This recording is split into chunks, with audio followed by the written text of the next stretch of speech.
think I would be very proud to have been Princess Leia. I was thrilled, but I was thrilled, and I had that sense that it was going to go. I had it so soon. So I felt like a has-been at 25. So maybe it could be said that taking up writing was a way of prolonging your career. Absolutely, because in this town it's not only you can't grow old gracefully, you can't grow old at all. So you can as a writer. Carrie Fisher has 2 bestsellers behind her and a 3rd novel on the stands this month, all of them about life in Hollywood. It's a subject she knows well. Her mother is America's sweetheart of 50s musicals, Debbie Reynolds. Abba dabba dabba dabba dabba dabba dabba, said the gypsy to the monk.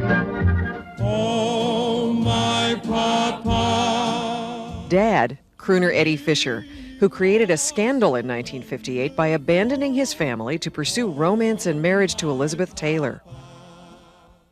The drama of Carrie Fisher's life began to unfold on paper in her journal entries. She's made them since she was 15. Roll camera!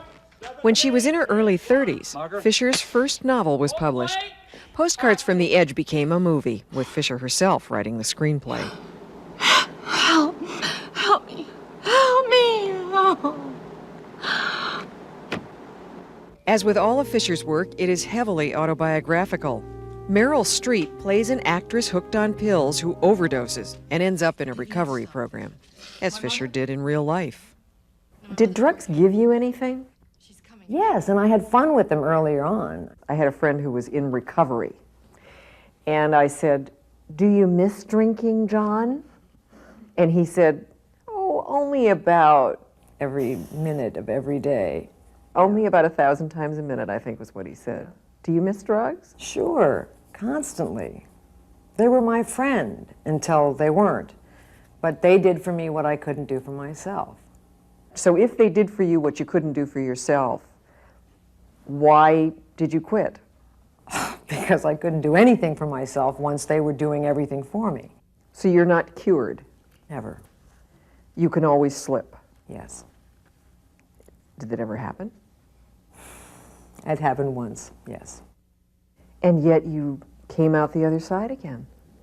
Well, at least I've learned to do that. Hello, dear. Oh. Hi, Mama. Am I too late for the family thing? Yeah, but it's okay. In Postcards, the cynical young actress has chosen her mother's profession, but has never achieved anything like her celebrity on the screen. But can I meet your mother? Sure, Bart, this is my mom. Oh, Miss Mann, I can't believe I'm meeting you. When you're in a jam, do you call your mom, Debbie Reynolds? Definitely. I don't call her Debbie Reynolds, I call her Mom. But yes, I call my mother. And it's funny. I mean, my mother is very funny. I ask her for dating tips, she says, for what age? Her mother's second husband went through most of their fortune. Reynolds had to start her career all over again on Broadway, and that's when Fisher had to quit high school. She didn't drop out. She was taken out of school by me, her mother, to go to New York City to be with me, to work, and to stay with me. Otherwise, I would have had to leave her home without supervision.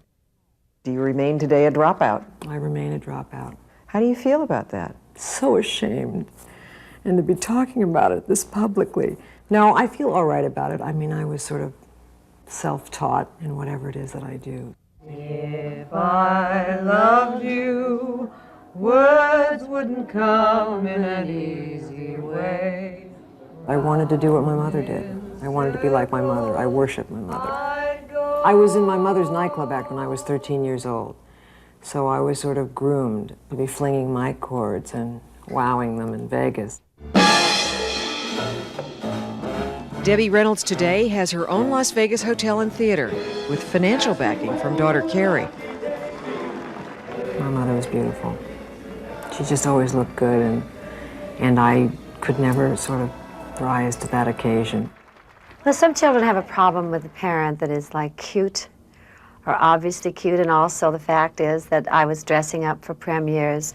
So Carrie would see Mommy as this sort of shiny princess-like person. Do you think you're beautiful now? Mm-mm. No. Never have thought so? No. I always thought I was attractive for someone who had a certain kind of intelligence. but that I better work on that intelligence more than really like perfect the makeup.